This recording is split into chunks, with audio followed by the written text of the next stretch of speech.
네, 여러분 안녕하세요. 테슬가 뉴 테크놀로지 권연희입니다. 오늘은요, 보충 시간 교재 두 번째 시간으로요, 메타버스에 대한 이야기 중에 플랫폼에 대해서 이야기를 한번 해보도록 하겠습니다. 자, 그러면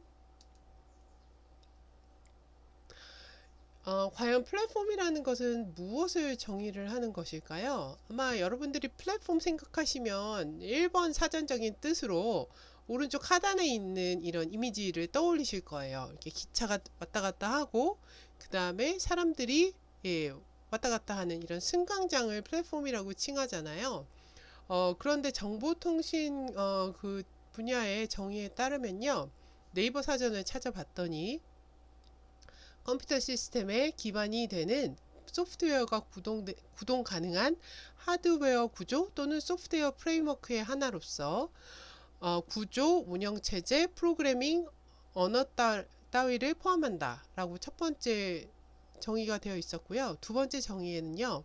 정보 시스템 환경을 구축하고 개방하여 누구나 다양하고 방대한 서비스를 쉽게 활용할 수 있도록 제공하는 그 기반 서비스를 지칭한다 라고 이야기하고 있습니다.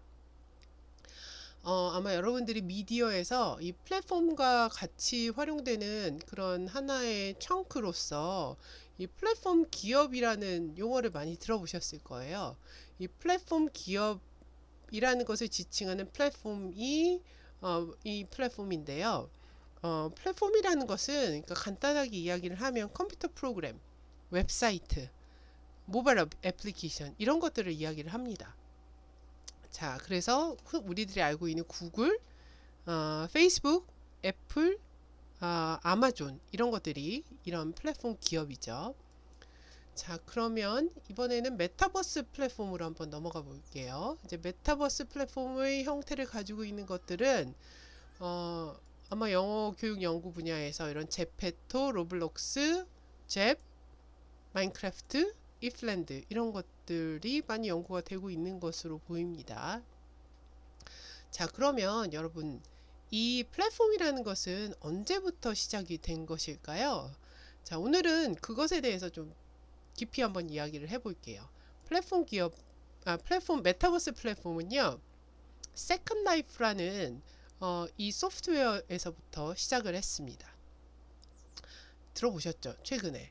자, 세컨 라이프는요, 2003년에 시작이 되었어요. 지금으로부터 한 20년 전인데요.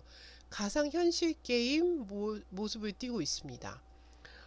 그런데 이 세컨 라이프를 처음 만든 필립 로즈데일이라는 이 사람이요.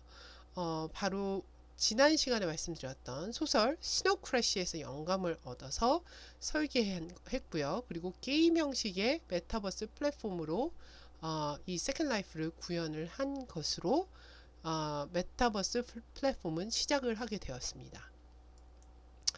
자, 그 당시에 이 세컨 라이프에 대해서 어떻게 정의를 하고 있는지 그 당시 연구를 한번 찾아봤어요. 제가 2007년도 연구가 있었는데요. 세컨 라이프라는 것은 대규모의 멀티플레이어 온라인 게임이다 라고 정의가 되어 있었고요. 그 다음에 아바타를 기본으로 한 커뮤니케이션, 대화가 이루어져 있고, 그리고 두 가지의 대화가 가능했다고 합니다. 텍스트 베이스드 커뮤니케이션, 문자 대화가 가능했는데, 채팅과 인스턴트 메시지, 이것이 가능했습니다. 채팅은 굉장히 퍼블릭한 커뮤니케이션이고요. 인스턴트 메시지는 프라이빗 커뮤니케이션을 위해서 쓰였다고 하네요. 두 번째는 아주 다양한 온라인 액티비티가 가능했는데요. 그 액티비티를 통해서 세컨 라이프에서 아바타 형식으로 해서 사람끼리 서로 만나고 사회적 관계를 맺고 어떤 이런 활동에 함께 참여하기도 했다라고 명시가 되어 있었습니다. 그리고 세 번째는 그러한 것들이 아주 강력한 크리에이션 툴을 활용해서 가능했다라고 이야기를 하고 있었고요. 이것을 개인 스스로 만들었었고 그것의 창조물에 대한 어떤 저작권까지도 가질 수 있었다. 이렇게 이야기를 하고 있습니다. 자, 그런데 여러분, 이 세컨 라이프가 20년이 넘었어요. 근데 여러분들 사용해 보신 적 있으신가요? 세컨 라이프는요, 처음 만들어졌을 때는 굉장히 인기가 많았습니다. 그런데 그렇게 그 인기가 오래 지속되지 못했어요. 그 이유 중에 하나는 첫 번째, 메타버스 관련된 인프라가 부족했고요. 그 당시만 해도 20년 전만 해도, 그리고 그 당시에 또 2010년대부터 시작해서 스마트폰을 이용한 소셜 플랫폼이 등장을 했죠. 그래서 굳이 저런 메타버스 플랫폼을 쓰지 않아도 사람끼리 소셜라이징이 가능했단 말이에요. 그렇지만 최근 들어 다시 일어서기 시작했습니다. 그 라이즈의 배경에 보면은 첫 번째 기술의 발전이 있어요. 자, 그러면 메타버스 관련된 인프라가 부족했는데 어떠한 기술들이 발전을 했느냐? 5G 네트워크가 발전을 했습니다. 그래서 이 3D 데이터를 처리할 수 있는 속도라든지 그런 것들을 클리어하게 보여줄 수 있는 어떤 데이터를 빅데이터들도 다 다룰 수 있는 그런 시스템이 환경이 구축이 된 거죠. 두 번째는요. 네, 이런 것들을 할 때 우리가 쓰는 뭐 헤드셋이나 이런 것들도 발전을 했습니다. 그래픽 카드 이런 기술의 발전이 뒷받침될 수 있었고요. 뒷받침되어서 발전할 수 있었고요. 그리고 두 번째, 코비드 19을 예를 들 수 이유로 들 수 있는데요. 이 언택트 문화라고 하죠. 비대면 문화, 사람들끼리 서로 만나지 않는 문화, 이것을 이것이 해소가 되어야 된단 말이에요. 사람은 사회적 동물이기 때문에, 그렇기 때문에 우리가 오프라인에서는 페이스 투 페이스를 만날 수 없어도 메타버스 환경으로 들어가면 더 재밌는 거죠. 우리는 아바타 모형을 하고 내가 아닌 또 다른 나를 통해서 사람들끼리 만날 수 있는 그런 비대면 문화가 활성화되었기 때문에 세컨 라이프가 다시 일어설 수 있었던 거죠. 그리고 마지막으로 MZ 세대들, 20대들의 특징인 디지털 문화를 들 수 있습니다.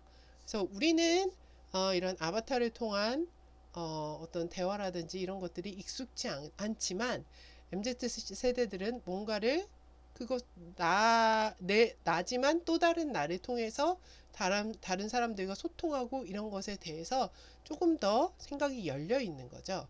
그래서 MZ 세대의 디지털 문화가 세컨 라이프를 조금 더 활성화시킬 수 있는 그런 이유가 되었다고 이야기를 할 수 있겠죠. 자, 오늘은요, 메타버스의 그 두 번째 시간으로 플랫폼 이야기를 한번 해보았습니다. 그래서 플랫폼이라는 것은, 메타버스 플랫폼이라는 것의 정의는 기본적으로는 컴퓨터 시스템을 이야기를 할 수가 있고, 메타버스 플랫폼 대표적인 것으로 최초의 메타버스 플랫폼으로 세컨 라이프에 대해서 한번 이야기를 해보았죠.